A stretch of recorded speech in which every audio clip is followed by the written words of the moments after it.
Lorsque Camille Dubois pénétra dans le salon de réception du manoir de Valois, son uniforme bleu marine élimé, une tache de lait malencontreuse sur le corsage, sa fille de 8 mois blottie contre elle, Raphaël de Valois, déjà debout, près de son bureau en acajou, n'avait qu'une seule pensée: congédier cette candidate visiblement inappropriée. En moins de 30 secondes, il avait déjà reçu 17 femmes cette semaine, toutes plus inadéquates les unes que les autres, trop lentes, trop familières, trop modestes. Sa nouvelle responsable des ressources humaines insistait. Il se montrait cruel. Il n'était pas d'accord. Il appelait ça « avoir des exigences ».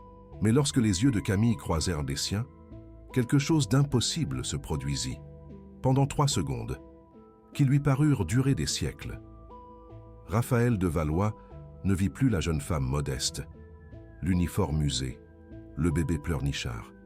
Il vit Camille d'Anjou, 23 ans, une robe de soie blanche, brodée de fils d'or, un diadème de rubis et de perles ornant ses cheveux noirs, tressé de rubans écarlates, le salon des lys, illuminé par 1000 bougies de cire d'abeille, une musique de luth résonnant contre les murs de pierre, et ces mêmes yeux couleur de miel, le fixant. Avec une reconnaissance qui dépassait toute raison, il cligna des yeux, la vision disparut comme une fumée. Il revit l'uniforme déchiré, le bébé qui se lamentait, la femme apeurée devant lui, mais le frisson qui lui parcourut l'échine, de la base de la colonne vertébrale jusqu'à la nuque, persista, et avec lui, une certitude aussi absurde qu'incontestable. Je connais cette femme, depuis 500 ans. Si vous avez déjà eu l'impression de connaître quelqu'un que vous venez de rencontrer, si vous avez déjà croisé le regard d'un inconnu et ressenti un déjà-vu si puissant que votre cœur s'est emballé sans explication, alors vous comprendrez ce qui s'est passé à ce moment-là. Et si vous ne l'avez jamais ressenti, cette histoire vous amènera à remettre en question tout ce que vous croyez savoir sur le temps, la mémoire et le destin. Raphaël de Valois avait 42 ans et ne croyait pas aux coïncidences. Il avait bâti un empire hôtelier international basé sur des données, des métriques et la prévisibilité. Il avait divorcé 5 ans plus tôt, de façon rationnelle, lorsque les chiffres de sa relation avaient cessé d'être cohérents. Il avait renvoyé des directeurs incompétents, sans remords. Il avait fermé des hôtels non rentables, sans hésitation. C'était un homme de logique absolue. C'est pourquoi, lorsque sa bouche prononça « Vous êtes engagé » contre toute logique, contre tous les protocoles des ressources humaines, contre l'évidence visuelle, que cette femme se trouvait visiblement dans une situation d'extrême pauvreté et de vulnérabilité, la partie rationnelle de son cerveau hurla de panique. « Qu'est-ce que tu viens de faire ?» Camille cligna des yeux. Surprise, le bébé dans ses bras sanglota. « Vous êtes sûr ?» Sa voix était douce, mais ferme. Elle n'avait pas le ton suppliant, mais que Raphaël attendait. Elle avait de la dignité, comme si elle avait l'habitude d'être écoutée, comme si, à un moment donné de sa vie, des gens s'étaient inclinés lorsqu'elle parlait. Oui, Raphaël n'en était pas certain, mais les mots sortirent, avec conviction. « Vous commencez lundi, 6 heures du matin. Vous habitez loin ?» Camille hésita. « J'habite dans ma voiture. Pour l'instant. » Elle dit cela, en le regardant droit dans les yeux. Sans honte, juste un fait, Luna et moi. Dormons sur le parking du Carrefour. Le vigile nous laisse faire, parce que j'y achète des couches, mais c'est sûr. Raphaël sentit quelque chose d'étrange dans sa poitrine. Ce n'était pas de la pitié, c'était de la colère. Colère de quoi? Il ne saurait le dire. Vous allez habiter ici. Il y a une chambre de service. À l'arrière, inoccupée, avec une salle de bain privée, petite. Mais il s'arrêta, réalisant qu'il se justifiait, se justifiant. Auprès de qui? Vous l'aurez à disposition, tant que vous travaillerez ici. Les yeux de Camille s'embuèrent de larmes, mais aucune ne coula. Elle hocha simplement la tête une fois. Droite, posture parfaite, comme une reine, acceptant un tribut. Merci. Monsieur de Valois. Raphaël. Pardon. Appelez-moi Raphaël. Elle soutint son regard pendant 2 secondes. Puis, acquiesça de nouveau. Raphaël. Et lorsqu'elle prononça son prénom, il eut la sensation physique de l'avoir entendu 1000 fois auparavant. Ailleurs, dans une autre langue, dans une autre vie. Camille Dubois avait 29 ans et 3 emplois. Elle nettoyait des bureaux de 22h à 4h. Elle faisait la plonge dans un restaurant de 6h à 13h. Elle s'occupait de 2 personnes âgées, de 15h à 20h. Elle dormait dans sa voiture avec Luna, de 20h30 à 21h30. Puis, tout recommençait. Elle avait été renvoyée de son dernier emploi de femme de ménage, parce que sa patronne disait qu'elle était trop pauvre. L'uniforme que Camille portait était vieux et commençait à se déchirer. Sa patronne avait proposé d'en acheter un nouveau et de le déduire de son salaire en 6 fois. Camille avait refusé, car elle avait besoin de tout son argent pour les couches et le lait. Sa patronne l'avait renvoyée, pour manque de présentation professionnelle. Camille avait gardé son uniforme déchiré, c'était le seul qu'elle avait, et lorsqu'elle avait vu l'annonce d'emploi au manoir de Valois, elle avait enfilé cet uniforme, avait pris Luna dans ses bras, car sa voisine, qui s'occupait d'elle gratuitement, avait disparu sans prévenir et s'était rendue à l'entretien, en s'attendant à être humiliée et congédiée. Au lieu de cela, elle avait été embauchée et avait reçu un logement ce soir-là. Lorsqu'elle coucha Luna, dans le berceau improvisé, fait de tiroirs, recouvert de serviettes, dans la chambre de service, qui sentait la lavande et avait des draps propres, et une fenêtre avec une moustiquaire. Camille pleura en silence, pour la première fois depuis 8 mois. Pas de tristesse, de quelque chose, qu'elle ne parvenait pas à nommer, quelque chose, qui ressemblait à de la reconnaissance, comme rentrer à la maison, après avoir été perdue pendant 500 ans. Les 2 premières semaines furent étranges. Raphaël de Valois avait l'habitude de travailler tard, dans son bureau, au 3e étage du manoir, vers 23h. Il descendait chercher du café. Et toujours, il trouvait Camille en train de nettoyer quelque chose. Elle nettoyait, avec méthode. Pas comme les autres employés, qu'il avait eus. Elle nettoyait, comme quelqu'un qui exécute un rituel. Des mouvements précis, rien de gaspillé. Et la posture, toujours droite, même accroupie, à nettoyer les plaintes. Son dos restait droit, le menton relevé. Le 5e soir, Raphaël s'arrêta sur le seuil de la porte de la salle à manger et observa simplement. Camille était en train d'arranger des fleurs dans un vase en cristal, des roses rouges que le jardinier avait laissées le matin. Elle les disposait, selon un motif spécifique. 3 roses hautes au centre, 5 moyennes en cercle autour, 7 basses sur le bord. Elle faisait tourner le vase. À chaque insertion, vérifiait les angles, avec un regard critique. Quand elle eut terminé, elle fit un pas en arrière et inclina la tête, satisfaite. Raphaël sentit un frisson, cet arrangement. Il avait déjà vu cet arrangement. « Où, vous, avez appris ça où ?» demanda-t-il, d'une voix rauque. Camille se retourna, surprise. Elle ne l'avait pas vu là. Apprendre quoi? Monsieur, Raphaël, l'arrangement, des fleurs, c'est spécifique. Elle regarda le vase, confuse. Je ne sais pas, j'ai juste senti que ça devait être comme ça. C'est raté. Non, c'est parfait, ancien, mais parfait. Camille sourit légèrement. Ma grand-mère disait que j'avais une vieille âme, que j'avais déjà vécu avant. Raphaël se figea. Elle aussi? Quoi? Rien. Il se retourna pour partir, puis s'arrêta. Camille? Oui, répondit-elle. Vous avez une tache de naissance? La question sortit sans réfléchir, intrusive, indéplacée. Il s'attendait à ce qu'elle soit offensée. Au lieu de cela, elle leva son poignet droit et remonta la manche de son uniforme. J'en ai une. Ici. Les gens disent que ça ressemble à une couronne. Raphaël traversa la pièce en 4 grandes enjambées. Il prit sa main avant même de se demander s'il devait le faire.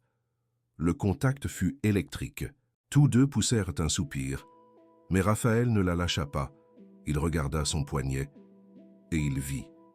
Une tache de naissance d'un ton brun clair, une forme inéquivoque, 3 pointes, une base circulaire, une couronne stylisée, exactement comme il l'avait rêvé la veille, et la veille encore, et toutes les nuits depuis qu'il l'avait rencontrée. Comment? Qu'à balbutia-t-il. Depuis quand l'avez-vous? Je suis né avec. Camille regardait fixement sa main tenant la sienne. Vous tremblez. Il tremblait. Il lâcha sa main comme s'il se brûlait. Désolé. Il recula. Vous me rappelez quelqu'un. Quelqu'un doux. Raphaël plongea son regard dans ses yeux couleur de miel. Et faillit dire la vérité absurde de l'Anjou, de 1525, d'une vie que je n'ai pas vécue, mais dont je me souviens quand je vous regarde. Au lieu de cela, il dit « Bonne nuit, Camille », et monta les escaliers presque en courant. Cette nuit-là, à 3 heures du matin, Raphaël de Valois était assis par terre dans son bureau, son ordinateur portable ouvert, 15 onglets de recherche ouverts, tous sur le même sujet, tache de naissance en forme de couronne, royauté française 16e siècle, infante d'Anjou 1500-1550, Anjou histoire réincarnation. Il était en train de devenir fou. Il en était SR. Mais quand il tapa Infante Camille Anjou 1525 et appuya sur Entrée, ce qui apparut à l'écran arrêta son cœur. Un seul résultat. Un article académique de 1987, Université de la Sorbonne. Thèse de doctorat en histoire médiévale. Titre: Femme oubliée de la cour de François Ier, le cas de l'infante Camille d'Anjou et le scandale de 1525. Raphaël cliqua. La thèse comptait 240 pages. Il lut les 10 premières sans respirer. Infante Camille d'Anjou, née en 1502, fille du roi Louis XII d'Anjou, l'une des cours les plus petites mais prestigieuses de France avant l'unification. Promise en mariage au duc Maximilien de Bavière à l'âge de 16 ans dans le cadre d'une alliance entre le Saint-Empire romain germanique et les royaumes français. Mariage reporté 7 fois pour des raisons non documentées. En mars 1525, à l'âge de 23 ans, l'infante devait finalement se marier. La cérémonie était prévue pour le 4 mars à la cathédrale d'Angers. Dans la nuit du 3 mars, l'infante disparut du château. Retrouvée 30 heures plus tard dans une auberge à 80 km d'Angers, accompagnée de Raphaël de Santos, valet personnel promu garde royale 3 ans auparavant, après avoir sauvé sa vie d'une tentative d'empoisonnement. Tous deux furent capturés, ramenés à Angers. L'édit royal fut clair, trahison envers la couronne, complot visant à rompre une alliance internationale.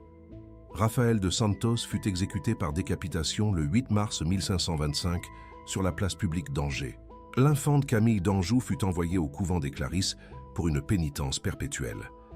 Elle mourut 3 mois plus tard. L'acte de décès indique décès par inanition volontaire. Raphaël de Valois ferma l'ordinateur portable d'une main tremblante. Il prit le téléphone, composa le numéro qu'il n'appelait qu'en cas d'urgence. On décrocha à la 5e sonnerie. Une voix rauque de sommeil. « Ici, Père Antoine. Si c'est une urgence spirituelle, parlez. Si c'est pour demander un don, rappelez après 9 heures. Père, c'est moi, Raphaël. » Silence. Raphaël de Valois, vous savez quelle heure il est? 3h27 du matin. Un soupir profond de l'autre côté. Qu'est-ce qu'il y a? Quelqu'un est mort. Non. Raphaël regarda par la fenêtre du bureau. En bas. La lumière de la chambre de la servante était encore allumée. Je crois que quelqu'un est revenu. Père Antoine resta silencieux pendant 5 secondes. Puis dit simplement « J'arrive dans 40 minutes. Préparez un café fort » et raccrocha. Raphaël descendit à la cuisine 20 minutes plus tard, prépara du café dans une cafetière italienne, prit 2 tasses en porcelaine, s'assit à la table à manger en acajou pour 12 personnes et attendit seul dans la pénombre. Il ne remarqua pas quand Camille entra dans la cuisine. « Vous ne dormez pas » dit-elle doucement. Il se retourna.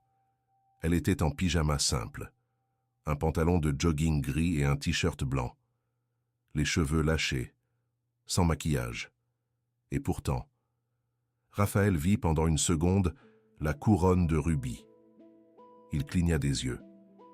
La couronne avait disparu. « Travail », mentit-il. Camille regarda la cafetière. « Je peux ?» Bien sûr. Elle versa du café dans l'une des tasses, en prit une gorgée, ferma les yeux. Quand elle les rouvrit, il y avait des larmes. « Vous faites le café comme… » Elle s'arrêta. « Comme quelqu'un que j'ai connu. »« Qui ? » ?»« Je ne sais pas. » Elle essuya rapidement ses yeux. « Désolé. J'ai ces moments, depuis que je suis arrivée ici, comme si je me souvenais de choses qui ne se sont jamais produites. » « Comme quoi ?» Elle hésita. « Vous allez penser que je suis folle. » « Je ne le penserai pas. » Camille prit une profonde inspiration. « J'ai rêvé de vous, avant de vous rencontrer, 3 semaines avant l'entretien. J'ai rêvé que vous portiez une armure et que vous mouriez dans mes bras. Et je jurais que je vous retrouverais. » Raphaël laissa tomber sa tasse. Elle se brisa sur le sol en sépétés morceaux. Mais aucun des deux ne bougea pour ramasser les débris. Ils se contentèrent de se regarder à travers la table en acajou, séparés par 500 ans et par l'impossible, jusqu'à ce que la sonnette retentisse. Père Antoine était arrivé. Père Antoine Mendoza avait 68 ans, un doctorat en théologie de l'Université grégorienne de Rome et un 2e doctorat en histoire médiévale de l'Université de Salamanque. Il était le conseiller spirituel de Raphaël depuis qu'il avait 16 ans. Peu après la mort de son père dans un accident de voiture, Raphaël avait confiance en 3 personnes dans le monde entier. Père Antoine était l'une d'elles. C'est pourquoi, quand il ouvrit la porte et vit le visage du prêtre à 4h10 du matin, il n'eut pas besoin d'expliquer grand-chose. « Vous êtes pâle. » Père Antoine entra sans cérémonie. Ça sent le café brûlé et le désespoir existentiel. « Où est l'urgence spirituelle ?» Raphaël pointa la cuisine. Père Antoine s'avança vers elle, s'arrêta sur le seuil de la porte. Camille était accroupie, ramassant les débris de porcelaine sur le sol. Quand elle leva les yeux et vit le prêtre, elle resta immobile. Elle se contenta de le regarder avec ses yeux couleur de miel. Et Père Antoine, homme d'une foi inébranlable et d'un scepticisme académique tout aussi solide, sentit un frisson lui parcourir l'échine. « Bonjour, » dit-il prudemment. « Je suis Père Antoine. Vous êtes… » Camille. Elle se releva, tenant les débris dans une main. Camille Dubois. Je travaille ici. Enchanté, mademoiselle Dubois. Le prêtre regarda Raphaël. Puis-je vous parler? En privé? Raphaël acquiesça. Camille, vous pouvez vous reposer. Il est très tôt. Elle hésita. Regarda les 2 hommes, puis acquiesça et quitta la cuisine en silence.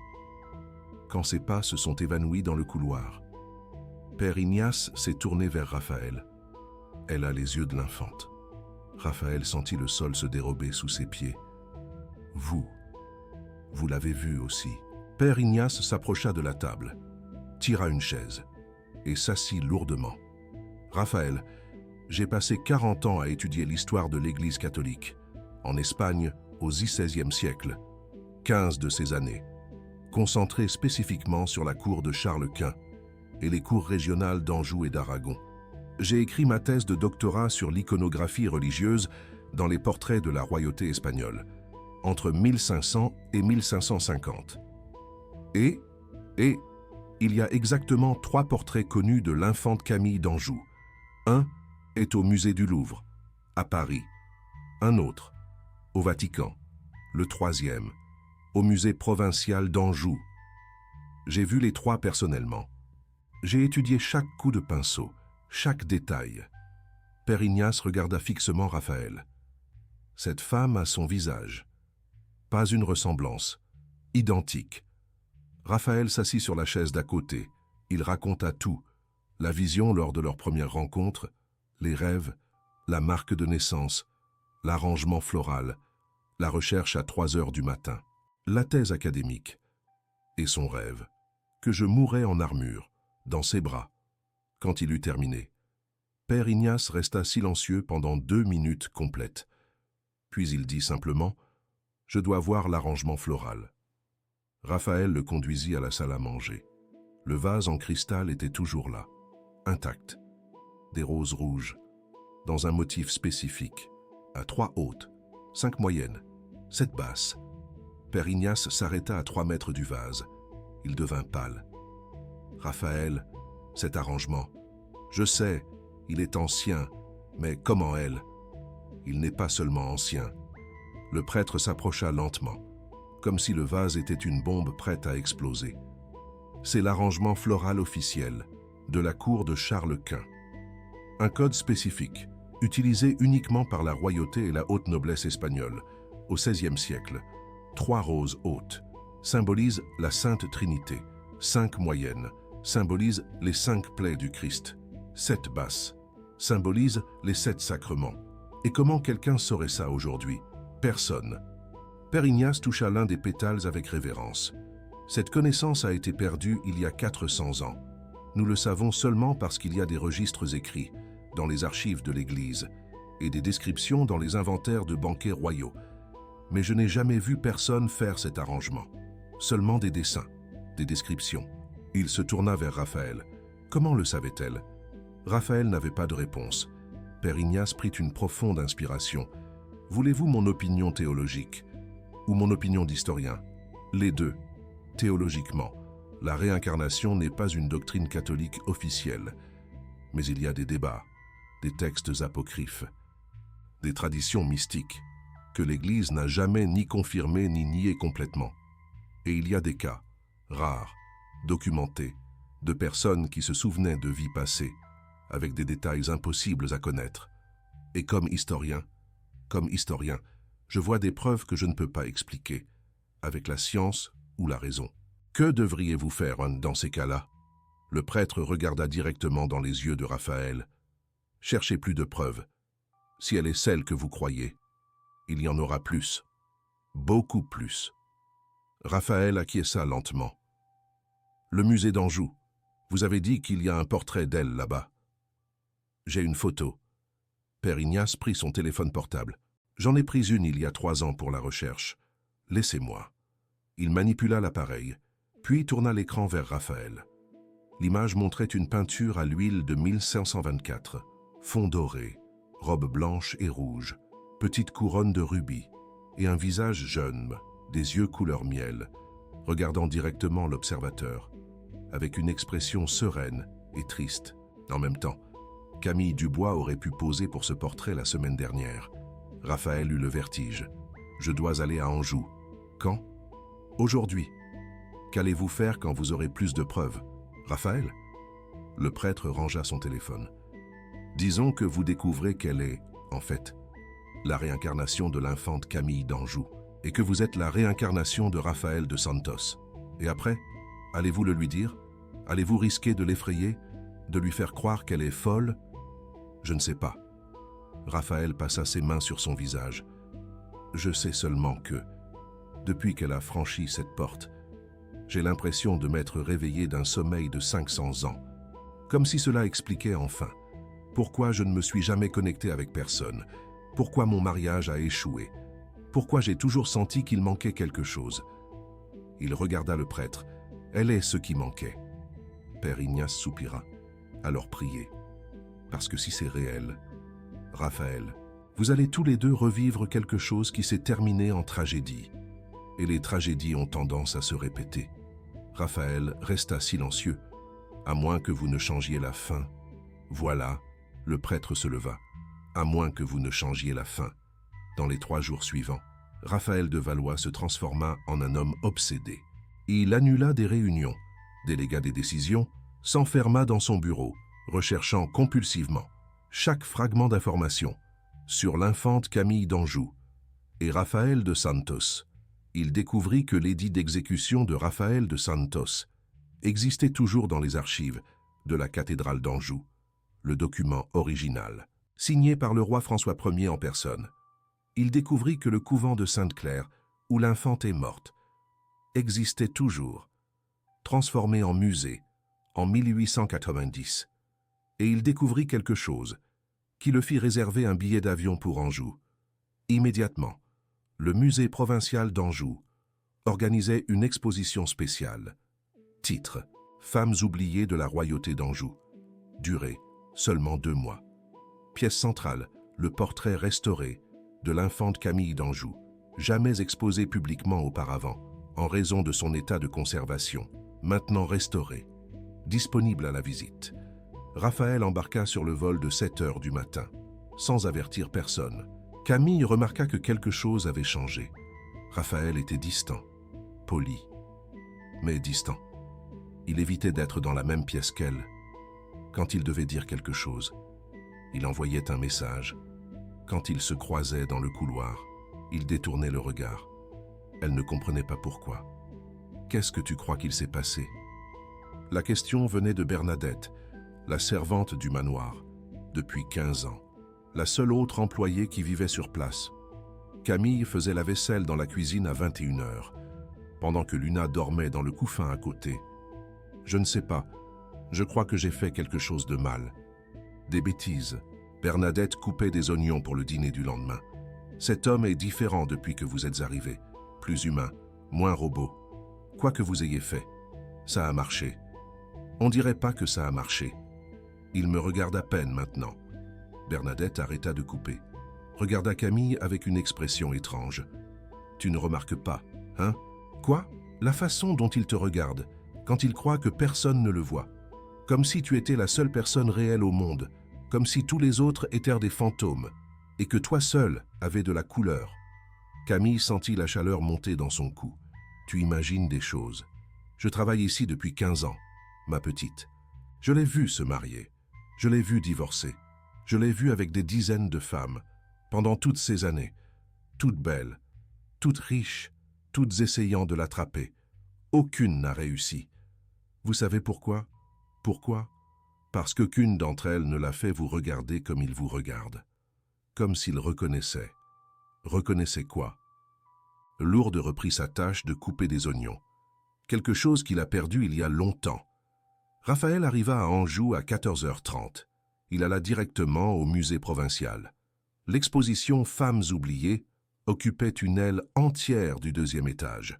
15 portraits, 15 femmes, toutes issues de la noblesse française du XVIe siècle, toutes oubliées par l'histoire officielle.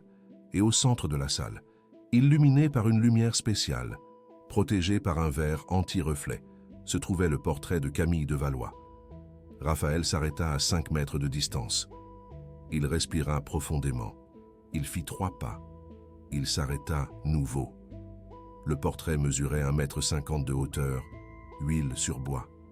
Chiffon doré usé par le temps, mais encore brillant. Robe blanche de soie avec des broderies rouges et dorées. Petite couronne de rubis posée sur des cheveux noirs lâchés. Et le visage. Dieu du ciel.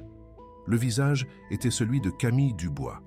Pas seulement ressemblant, identique, même courbe du menton, même forme des yeux en amande, même petite cicatrice au coin droit du sourcil que Raphaël avait remarqué chez Camille lors de sa 2e semaine au manoir de Valois. Et il y avait plus. L'infante sur le portrait tenait une rose rouge dans sa main gauche. La main droite reposait sur ses genoux et au poignet droit, visible contre la manche blanche de la robe. Il y avait une marque sombre peinte avec des détails précis. Raphaël s'approcha jusqu'à ce que son nez touche presque le verre protecteur. La marque sur le poignet de l'infante avait la forme d'une couronne. 3 pointes, base circulaire, identique à la tache de naissance de Camille Dubois. Raphaël prit une photo avec son téléphone. Puis il en prit 5 autres, différents angles, gros plan sur le poignet, gros plan sur le visage. Puis il lut la plaque informative à côté du portrait. Infante Camille de Valois, née en 1502, décédée en 1525, fille de Ferdinand III, roi d'Anjou, portrait commandé en 1524 à l'occasion de ses fiançailles avec le duc Heinrich von Salzbourg. Artiste, Diego Velázquez le Jeune. À ne pas confondre avec Diego Velázquez, célèbre du XVIIe siècle. Note historique. L'infante est décédée 1 an après ce portrait dans des circonstances tragiques liées à un scandale amoureux avec un serviteur de la cour.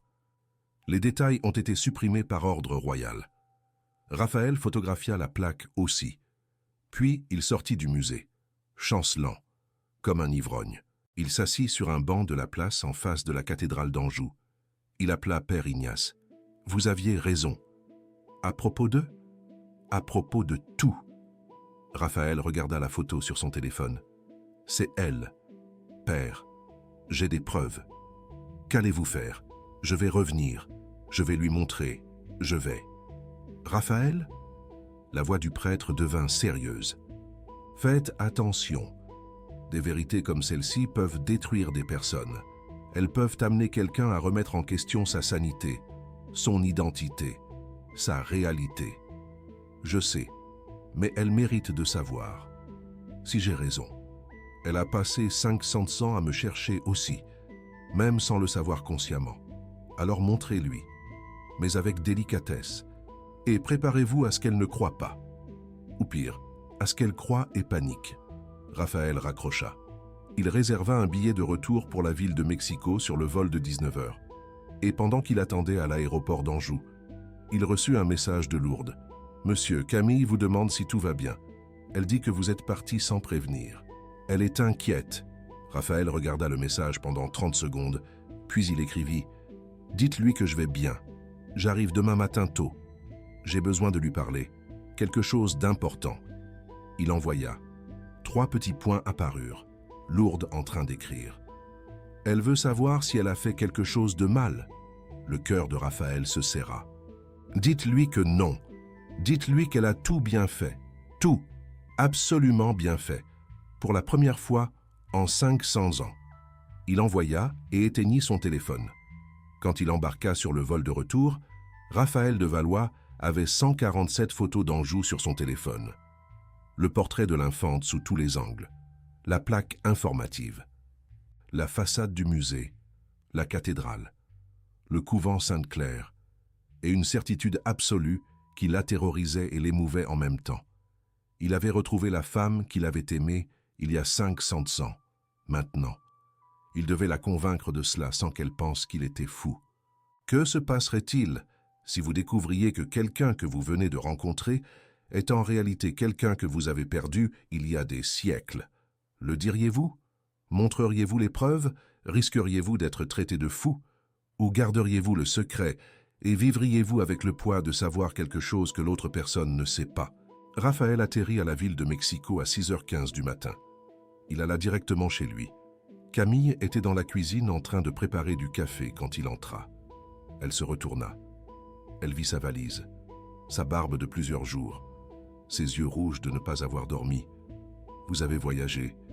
Je suis allé à Anjou. En Espagne. Oui. Pourquoi ?»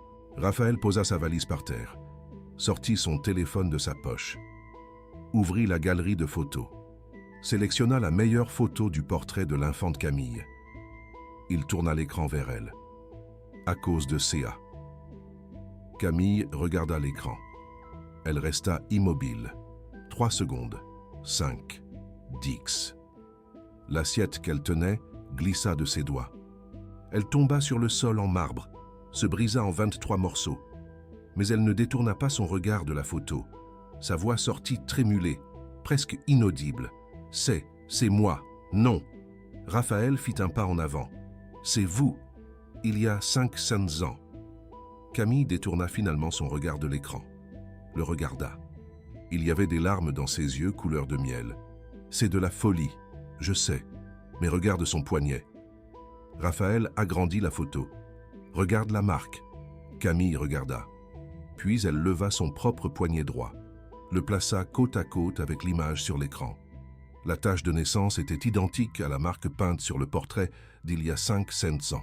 Elle commença à trembler. Comment? Comment est-ce possible?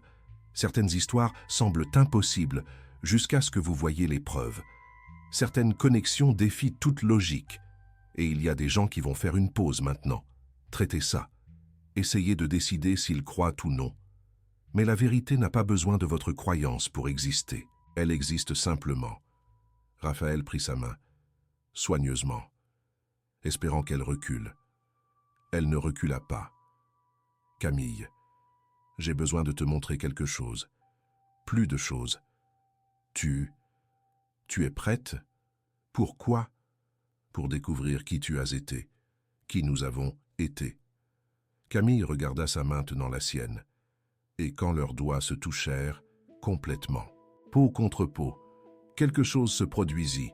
La cuisine disparut. Anjou. 3 mars 1525, jardin du palais, nuit sans lune.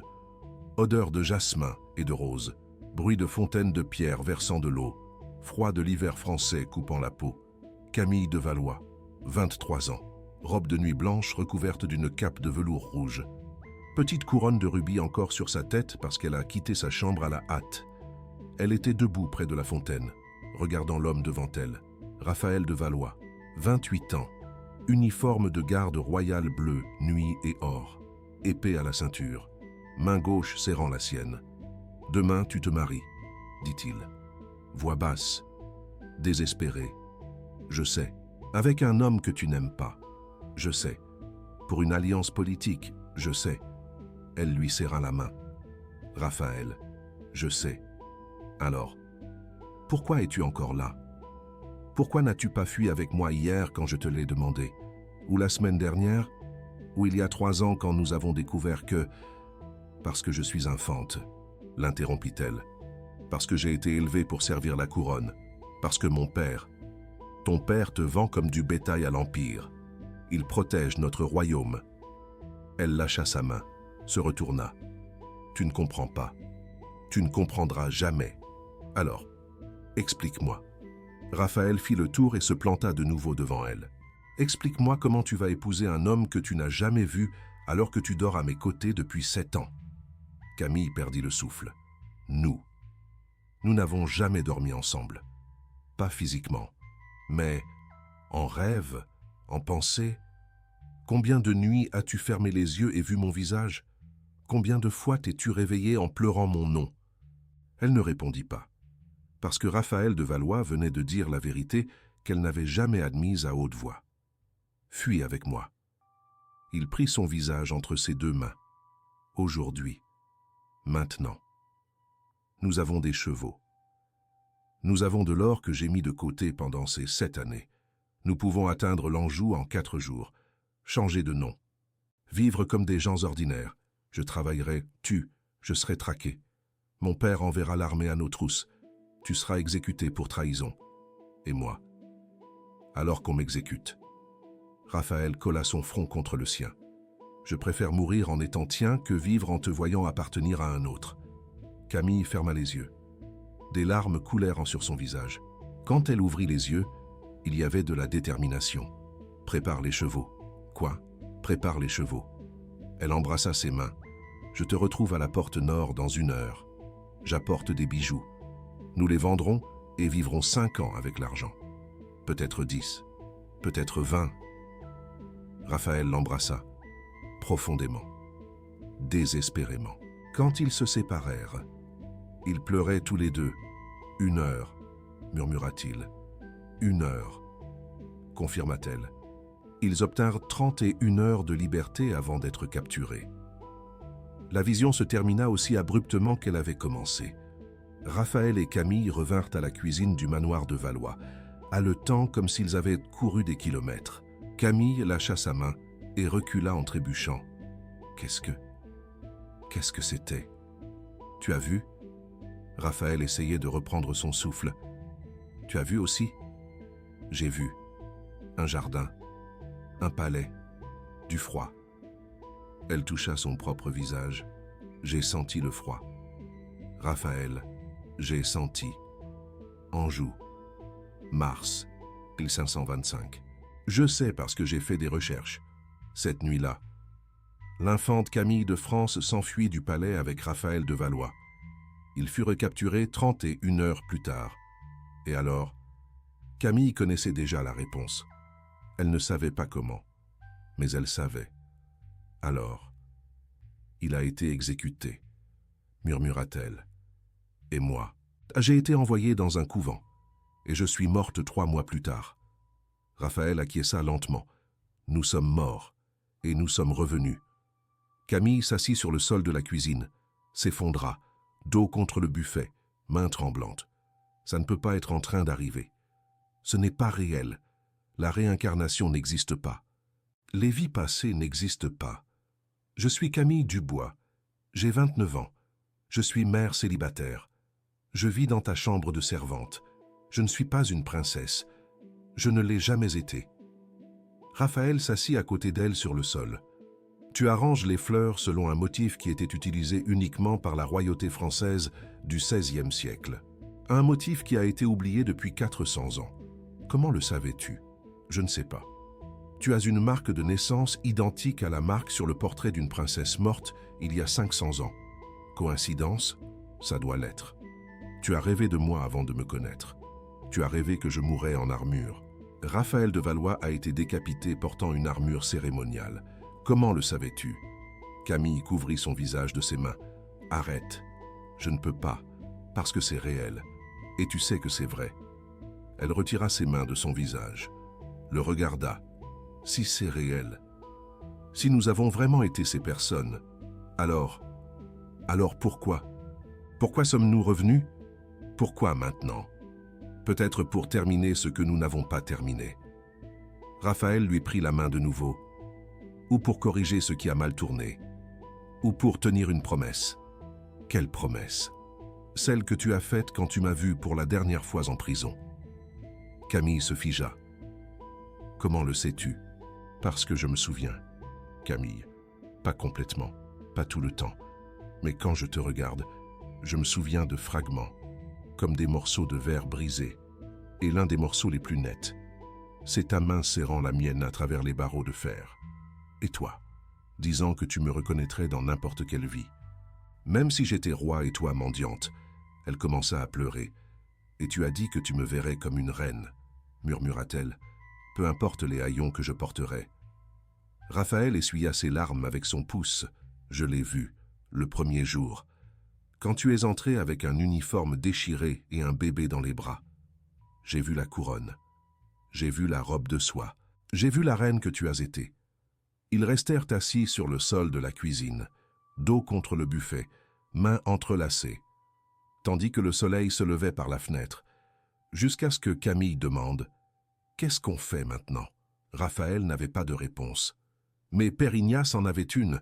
Il arriva 2 heures plus tard avec une mallette de cuir ancienne et une expression grave. « Vous avez besoin de réponses. J'ai une méthode. Ce n'est pas scientifique. Ce n'est pas totalement accepté par l'Église. Mais ça marche. » « Quelle méthode ?»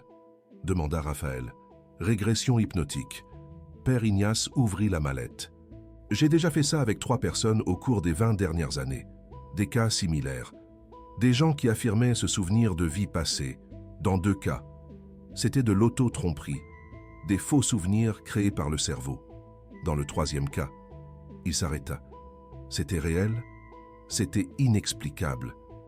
La femme, sous hypnose, parla en araméen pendant 10 minutes.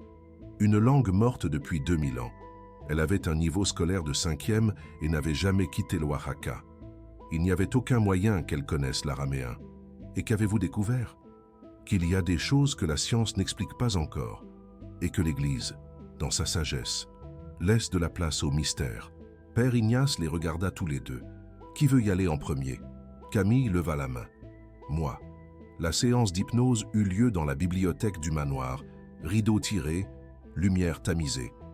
Camille allongée sur le canapé en cuir. Père Ignace assis à côté avec un enregistreur numérique allumé. Raphaël observant de loin, tendu. Camille, êtes-vous détendu? Oui. Je vais compter de 3 à 1. Quand j'arriverai à 1, vous serez au jour le plus important de votre vie antérieure. La vie avant celle-ci. Prête? Prête? 3, 2, 1. Silence. Puis, Camille commença à parler, mais ce n'était pas sa voix. C'était une voix plus grave, plus formelle, avec un accent qui n'existait plus. Où êtes-vous? Anjou, couvent Sainte-Claire. Cellule numéro 7. Quelle date? 3 juin 1525. Que faites-vous? Je meurs. Raphaël sentit un frisson. Pourquoi? Pourquoi je n'arrive pas à manger? Parce que toute nourriture qui entre dans ma bouche a un goût de cendre. Parce que j'ai vu l'homme que j'aime être décapité il y a 87 jours. Et depuis, Je suis incapable de vivre. Le père Ignace regarda Raphaël, puis revint vers Camille. Comment s'appelait-il? Raphaël de Valois, fils de paysan, promu garde royal à 25 ans pour avoir sauvé ma vie. Mon amour pendant 7 ans, mon seul amour en 23 ans d'existence. Que lui est-il arrivé? Il a été exécuté pour trahison envers la couronne, pour s'être enfui avec moi, pour m'avoir aimé plus que son obéissance au roi. Le regrettez-vous? La voix de Camille devint ferme, forte, jamais. Je préfère mourir en sachant que j'ai été aimé vraiment, que de vivre 100 ans en étant la propriété d'un homme qui me voit comme une monnaie d'échange. Y a-t-il quelque chose que vous aimeriez dire? Quelque chose que vous n'avez pas dit? Oui. Camille, toujours sous hypnose, tourna la tête comme si elle regardait quelqu'un d'invisible. Raphaël de Valois. Si d'autres vies existent au-delà de celle-ci, je jure que je te retrouverai, je te reconnaîtrai. Peu importe si tu es roi et moi mendiante, peu importe si 1000 ans passent, mon âme connaît la tienne. Et les promesses faites par l'âme ne meurent pas avec le corps. Des larmes coulaient sur son visage. Le père Ignace fit signe à Raphaël de rester silencieux. Camille, y a-t-il autre chose que vous vouliez dire? Oui. Sa voix changea à nouveau. Elle devint formelle, ancienne, comme si elle récitait quelque chose. Et alors, elle commença à parler en français du XVIe siècle. Archèque, une structure grammaticale qui ne s'utilisait plus. Par édit royal de Sa Majesté François Ier, roi d'Anjou. Sous l'autorité divine concédée par Dieu et par la Sainte Église catholique, il est déclaré que Raphaël de Valois, né à Amboise l'an de grâce 1500, fils de Jean de Valois et Marguerite Dubois, servante de la cour royale, est coupable de trahison envers la couronne, conspiration pour rompre l'alliance sacrée entre le royaume d'Anjou et le Saint-Empire romain germanique, et séduction de la princesse Camille Dubois avec intention de déshonneur et fuite. Le père Ignace était pâle. Camille continua. Sentence, mort par décapitation sur la place publique d'Angers, à être exécuté le 8 mars 1525 à midi. Que son âme trouve le pardon divin que sa trahison terrestre ne mérite pas. Signé, François Ier, roi d'Anjou. Témoigné, Monseigneur Antoine de Clermont. Scellé, 3 mars 1525. Elle s'arrêta. Silence absolu dans le salon des lices. Le père Ignace éteignit l'enregistreur d'une main tremblante. Camille, je vais compter de 1 à 3. Quand j'arriverai à 3, vous vous réveillerez reposé et vous vous souviendrez de tout. 1, 2, 3. Camille ouvrit les yeux. Elle s'assit immédiatement. J'ai dit des choses. Qu'est-ce que j'ai dit? Vous avez récité. Raphaël était debout maintenant, la voix rauque, mot pour mot, virgule par virgule. L'édit d'exécution de Raphaël de Valois.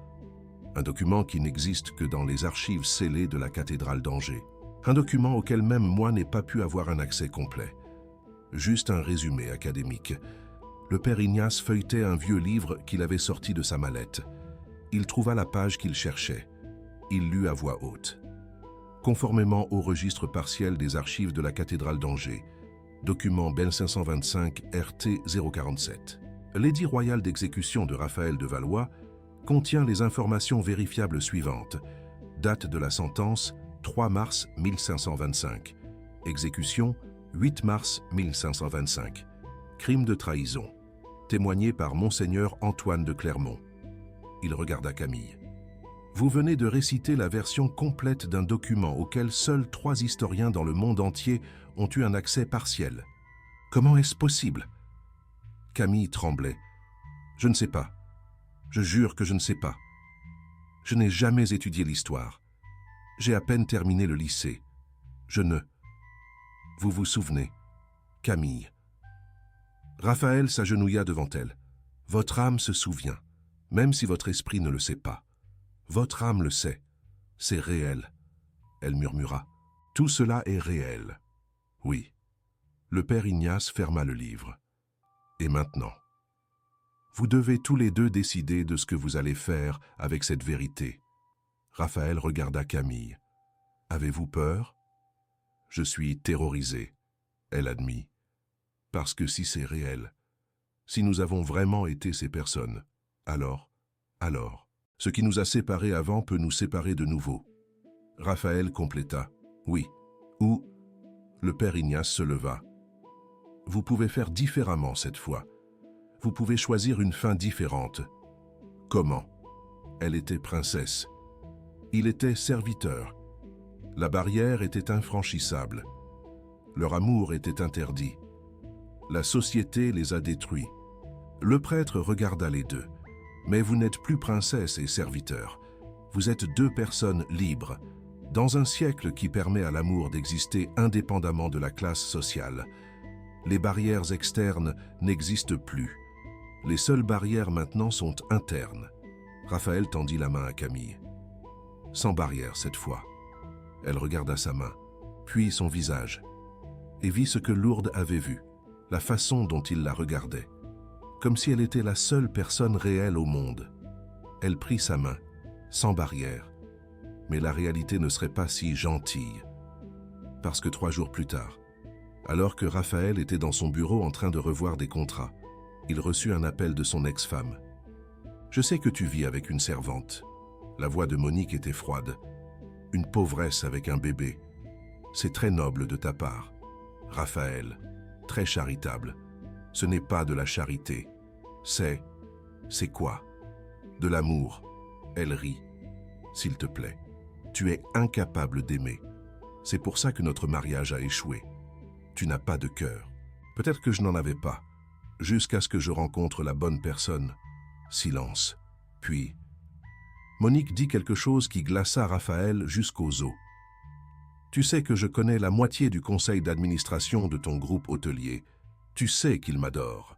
Tu sais que si je suggère que tu as une dépression mentale, que tu vis avec une servante pauvre à cause d'un délire romantique, que je remets en question ta capacité à diriger une entreprise milliardaire, ils écouteront. Tu ne ferais pas ça. Ah bon? Attends, et tu verras. » Et elle raccrocha.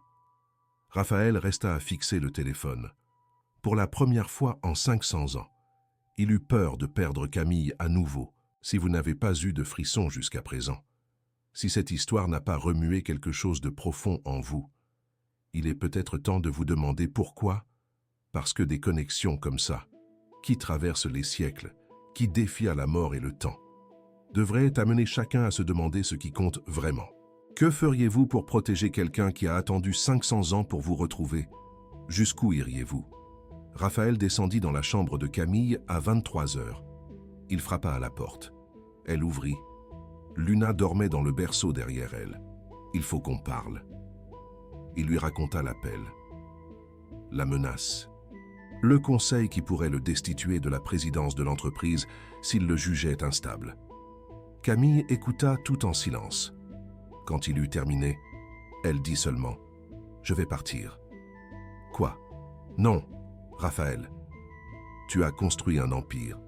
Je ne vais pas te laisser tout perdre à cause de moi. Pas encore. Encore. 500 ans en arrière. Tu as perdu ta vie parce que tu m'as choisi. Je ne vais pas te laisser perdre ton emploi maintenant, Camille. Non, elle était ferme. Demain, je cherche un autre travail. Un autre endroit où vivre. Tu dis au conseil que c'était temporaire, que je suis déjà parti, que tout est sous contrôle. Et si je ne veux pas que tu partes? Alors tu es égoïste. Ses yeux étaient remplis de larmes. Parce que cette fois, Raphaël, c'est nous qui avons le choix. Pas le roi, pas la société, nous. Et je choisis de te protéger, même si cela signifie te perdre. Raphaël la tira dans ses bras. Elle résista pendant 2 secondes, puis s'effondra. Nous finissons toujours par nous perdre, n'est-ce pas? Elle pleurait sur son épaule. À travers toutes les vies, quelque chose nous sépare, pas cette fois. Raphaël lui prit le visage entre ses mains. Cette fois, je ne laisserai pas faire. Le lendemain matin, Raphaël convoqua une réunion extraordinaire du conseil. 12 personnes étaient assises autour de la table en verre, dans la salle de réunion de l'immeuble du groupe hôtelier. Morgane était là, invité spécial, avec un sourire venimeux sur le visage. Raphaël entra à 9 heures précises. Il posa son ordinateur portable sur la table, le connecta au projecteur et commença la présentation la plus importante de sa vie. « Mesdames et messieurs, vous me connaissez depuis 15 ans. J'ai construit ce groupe avec vous. J'ai pris des décisions qui ont multiplié notre valeur marchande par 20. Je n'ai jamais échoué. Je n'ai jamais hésité. J'ai toujours placé l'entreprise en premier. Un silence absolu. Mais aujourd'hui, pour la première fois, je vais placer quelque chose au-dessus de l'entreprise. Quelqu'un. » Morgane se pencha en avant, satisfaite. Elle pensait qu'il allait démissionner. Au lieu de cela, Raphaël ouvrit un fichier sur son ordinateur portable. La première image apparut sur l'écran géant derrière lui. Portrait de 1524. Infante Camille d'Anjou. Yeux couleur miel. Marque sur le poignet. À côté, photo actuelle de Camille Dubois. Mêmes yeux, même marque. Voici Camille Dubois. Elle travaille dans mon manoir de Valois depuis 3 semaines. Certains d'entre vous ont déjà entendu des rumeurs à son sujet. Qu'elle vit avec moi, qu'elle est pauvre, qu'elle a un bébé, que je suis en train de faire une dépression. Raphaël fit une pause. Je ne suis pas en train de faire une dépression. Je suis en train de vivre un éveil et je vais vous montrer pourquoi. Pendant les 45 minutes qui suivirent, Raphaël présenta des preuves. Arrangement floral avec le code royal du XVIe siècle. Témoignage du père Étienne. Photo du musée du Louvre. Enregistrement de l'hypnose régressive de Camille récitant un édit royal. Comparaison des marques de naissance. Documents historiques. Et à la fin, il montra quelque chose que même Camille ignorait qu'il avait obtenu. Raphaël était retourné à Anjou 3 jours plus tôt, en secret. Il s'était rendu au couvent des Cordelières, maintenant un musée. Il avait demandé l'accès aux archives originales du couvent. Il avait fallu une autorisation spéciale. Il avait payé des frais abusifs. Il avait attendu 6 heures, mais il avait réussi. Acte de décès original de 1125. Infante Camille d'Anjou. Écrit à la main, à l'encre effacée mais toujours lisible. Raphaël projeta l'image sur l'écran et lut à haute voix. Le 3 juin de l'an de notre Seigneur de 1525 est décédée l'infante Camille d'Anjou, fille de Sa Majesté Henri II, roi d'Anjou. Après 94 jours de jeûne volontaire au couvent des Cordelières, l'infante a refusé l'absolution, a refusé les sacrements. Dans ses derniers instants de lucidité, elle a demandé que ces mots soient enregistrés. Je cite textuellement, Raphaël de Valois, « Je tiendrai ma promesse. Mon cœur te reconnaîtra dans n'importe quelle vie. Attends-moi. Je reviendrai vers toi. Je jure par mon âme immortelle que je te retrouverai. Peu importe si 500 ans passent, peu importe si les rôles s'inversent, je te reconnaîtrai, toujours. » Raphaël éteignit le projecteur, se tourna vers le conseil. 500 ans plus tard, elle a tenu sa promesse. Elle m'a retrouvé. Elle m'a reconnu. Contre toute probabilité, Gendrin, contre toute logique, des âmes qui se sont aimées il y a 5 siècles se sont retrouvées. Il regarda directement Morgane. Vous pouvez penser que je suis fou. Vous pouvez voter pour ma destitution. Vous pouvez me retirer de ce fauteuil. Mais vous ne pouvez pas enlever la vérité. Et la vérité est que certaines connexions transcendent le temps, la mort et la rationalité. Raphaël posa une lettre sur la table. Voici ma lettre de démission. Si vous pensez que cela me rend inapte à diriger, j'accepte. Mais je ne vais pas choisir entre elle et l'entreprise. Pas encore. Il y a 500 ans, je l'ai choisie et je suis mort. 7 fois. Je la choisis et je vis, avec ou sans vous. Silence absolu pendant 30 secondes. Puis, le membre le plus âgé du conseil, Monsieur Leclerc, 72 ans, se leva. Raphaël, vous êtes licencié. Raphaël acquiesça. Il s'y attendait. Mais Monsieur Leclerc n'avait pas terminé. Vous êtes licencié d'être un bourreau de travail sans vie personnelle, d'être un homme qui place des feuilles de calcul au-dessus des gens, d'être un homme d'affaires froid que nous respections, mais que nous n'avons jamais aimé. Il tendit la main. Et vous êtes réembauché, comme un être humain complet, qui a finalement compris que le succès sans amour n'est pas un succès.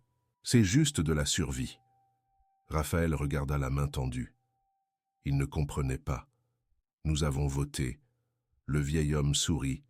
12-0, plus un vote consultatif de votre ex-femme, qui, étonnamment, a également voté en faveur. Raphaël regarda Morgane. Elle avait les larmes aux yeux. Je n'ai jamais réussi à te faire me regarder de la façon dont tu la regardes. Morgane essuya ses yeux. Je te déteste pour ça, mais aussi, je l'envie, parce qu'elle a réussi quelque chose que personne n'a réussi, te faire ressentir. Elle se leva. Ne gâche pas cette fois. Raphaël, 500 ans. C'est trop long à attendre. Et elle sortit de la salle. Raphaël resta là immobile, tenant la lettre de démission dont il n'aurait plus besoin. Monsieur Leclerc posa sa main sur son épaule. Maintenant, va chercher ta reine et amène-la dîner avec nous. Nous voulons rencontrer la femme qui a fait fondre le cœur de glace de Raphaël de Valois. Certaines histoires devraient être impossibles, mais elles arrivent. Certaines promesses devraient mourir avec le corps, mais elles survivent. Et certaines personnes penseront que c'est de la fiction, mais d'autres reconnaîtront, parce qu'elles l'ont déjà ressenti. Elles ont déjà regardé quelqu'un dans les yeux et ont pensé « je te connais d'avant ». Et c'est pour ces personnes que cette histoire existe. Pour dire « vous n'êtes pas fou, vous avez raison ». Raphaël arriva chez lui à 14 heures. Camille était dans la chambre, en train de faire ses valises. Elle se tourna quand il entra, les yeux rouges d'avoir pleuré. « J'ai déjà trouvé un appartement. C'est petit, un mauvais quartier. Mais tu n'en auras pas besoin. » Raphaël sortit les vêtements de la valise et les remit dans le placard. « Tu ne vas nulle part. Raphaël, nous avons discuté. Je ne vais pas te laisser. Le conseil a voté. 12-0 en notre faveur. Ils savent. Ils ont vu les preuves. Et ils soutiennent. » Camille s'assit sur le lit. « Comment ? J'ai tout montré. » Raphaël s'assit à côté d'elle, y compris quelque chose que même toi, tu ignores. Quoi ? Il sortit une enveloppe de sa poche, une copie de son acte de décès, du couvent des Cordelières, de 1525. Il l'ouvrit et lut les derniers mots enregistrés. Quand elle eut terminé, Camille était en larmes. « Moi, ai-je vraiment dit ça ?» Oui, Raphaël lui serra la main, et il a tenu parole. 500 ans plus tard, vous êtes revenu, et vous m'avez retrouvé, avec un uniforme déchiré et un bébé dans les bras, et je vous ai reconnu. J'ai vu la reine sous les haillons, exactement comme j'avais promis que je la verrais. Ils restèrent assis sur le lit, les mains entrelacées, tandis que Luna jouait par terre avec des cubes de bois. Camille brisa le silence. « Qu'est-ce qu'on fait maintenant ?»« Maintenant », Raphaël sourit. « Maintenant, on fait autrement. On ne fuit pas. On ne se cache pas. On vit ouvertement, sans peur. » « Comment ?» Raphaël s'agenouilla devant elle, sortit une petite boîte en velours de sa poche, l'ouvrit. À l'intérieur, il y avait une bague ancienne, de l'or usé par le temps. Une petite pierre rouge au centre. Ça, Camille toucha la bague d'un doigt tremblant. D'où un antiquaire à Anjou. Il a dit qu'elle datait du XVIe siècle. Vendue par une famille qui faisait le tri dans un vieil héritage, je l'ai vue et j'ai senti que je devais l'acheter. Je ne savais pas pourquoi sur le moment. Maintenant, je sais. Raphaël sortit la bague de la boîte. Camille de Valois a attendu 500 ans pour épouser l'homme qu'elle aime, Camille Dubois. Acceptez-vous de m'épouser? Elle le regarda, puis elle regarda Luna, puis elle regarda la bague, et dit la seule chose qu'elle pouvait dire. J'accepte, pour la deuxième fois. Le mariage eut lieu 6 mois plus tard, à Anjou, dans la chapelle Saint-Michel, la même chapelle où Camille de Valois fut baptisée en 1502. 37 invités, la moitié du conseil d'administration de l'entreprise, le père Étienne officiant, Lourdes, pleurant au premier rang, Luna rit du haut de ses 2 ans, apportant les alliances sur un coussin de velours, et quand le prêtre demanda « Camille Dubois, acceptez-vous Raphaël de Valois comme époux ?» Elle regarda l'homme devant elle. Elle vit le garde royal de 1525, Elle vit l'entrepreneur de 2025. Elle vit toutes les vies entre les deux. Et répondit d'une voix ferme, « J'accepte. » Pour la deuxième fois. Les invités rirent, pensant qu'il s'agissait d'une plaisanterie romantique. Seules 4 personnes dans la chapelle savaient que ce n'en était pas une. Le voyage de noces se déroula à Anjou. Évidemment, Raphaël avait des affaires à régler là-bas de toute façon. 2 semaines après le mariage, il annonça la création de la fondation Camille de Valois. Dotation initiale de 50 millions de dollars. Mission: soutenir les mères célibataires en situation de pauvreté avec un logement, une crèche, une formation professionnelle et du microcrédit pour l'entrepreneuriat. Première unité, Anjou. Deuxième, Paris. Plan d'expansion, 20 villes en 5 ans.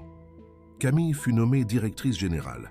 Elle accepta à une condition: que la moitié des postes créés par la fondation soient destinés aux femmes qui travaillaient comme servantes et qui souhaitaient changer de profession.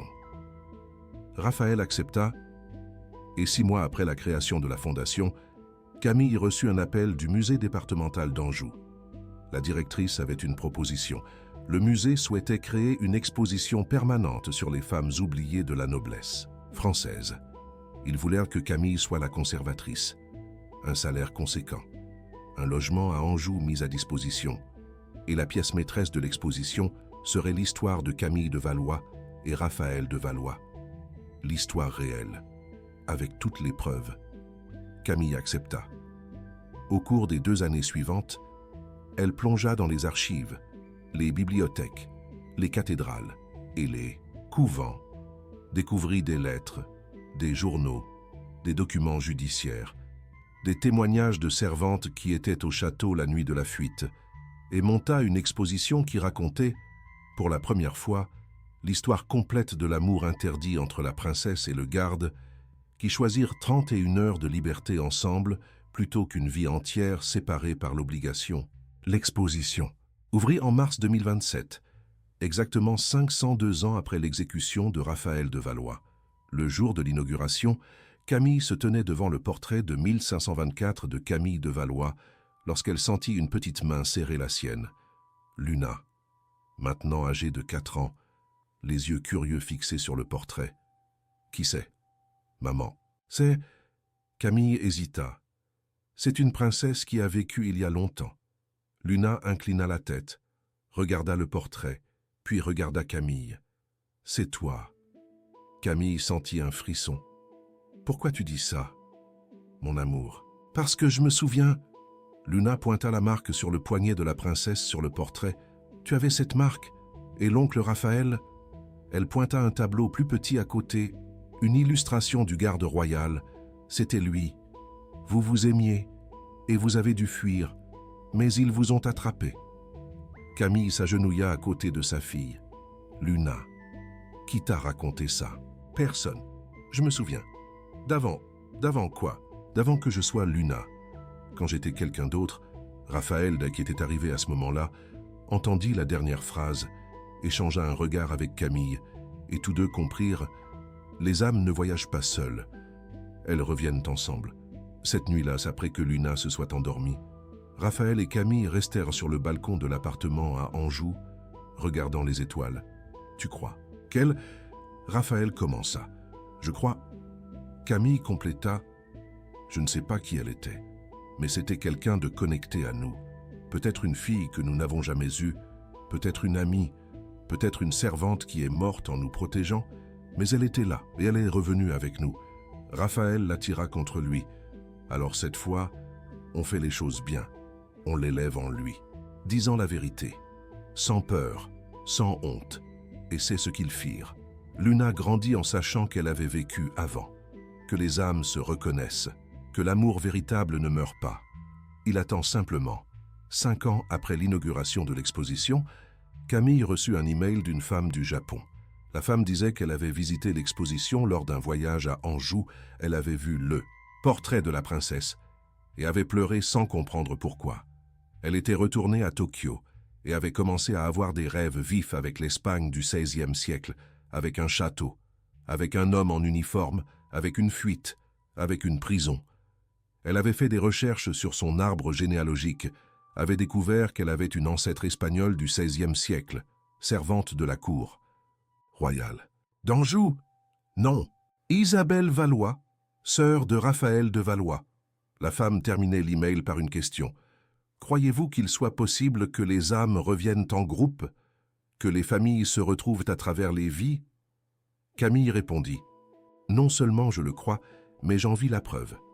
Aujourd'hui, 10 ans après cette matinée où Camille entra dans le manoir de Valois avec un uniforme déchiré et Luna dans les bras, l'exposition Âmes qui se retrouvent au musée d'Anjou reçoit 300 000 visiteurs par an. La moitié y va par curiosité historique. L'autre moitié y va parce qu'elle a ressenti quelque chose, parce qu'elle a regardé quelqu'un dans les yeux et l'a reconnu, parce qu'elle a fait un rêve impossible, parce qu'elle sait, au fond de son âme, qu'elle a déjà vécu avant.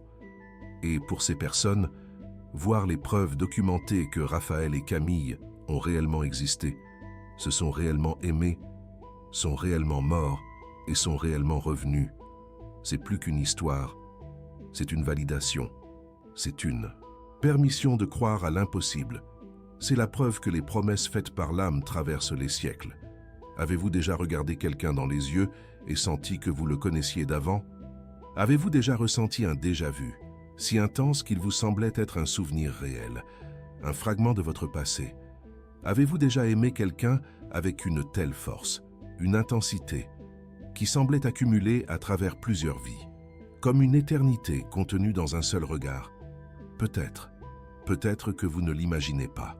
Peut-être que votre âme se souvient, elle se rappelle, ces moments enfouis, ces échos du passé. Et si c'était le cas, quelle est la promesse que vous avez faite? Quel est l'amour que vous avez juré de retrouver? Au-delà du temps et de l'espace, car le temps peut effacer les souvenirs, il peut altérer les visages, mais il ne peut pas effacer les promesses. Ces serments sacrés, gravés dans l'âme, et 500 ans peuvent sembler une éternité, un cycle sans fin. Mais pour les âmes qui se reconnaissent, qui vibrent à l'unisson, 500 ans ne sont que le temps d'un clin d'œil, un instant fugace. Raphaël de Valois et Camille Dubois l'ont prouvé. Leur histoire, à la fois impossible et profondément ancrée dans la réalité, existe pour vous rappeler une chose essentielle. Certaines connexions, certains liens ne meurent jamais. Ils persistent, ils transcendent l'espace et le temps. Ils attendent patiemment, tapis dans l'ombre, guettant le moment propice, le moment de la révélation. Et quand le moment juste arrive, quand les âmes se retrouvent enfin, réunies par un fil invisible, peu importe si l'une porte une couronne et l'autre des vêtements simples, la reconnaissance est instantanée. C'est un choc, une évidence. L'amour est inévitable, irrésistible.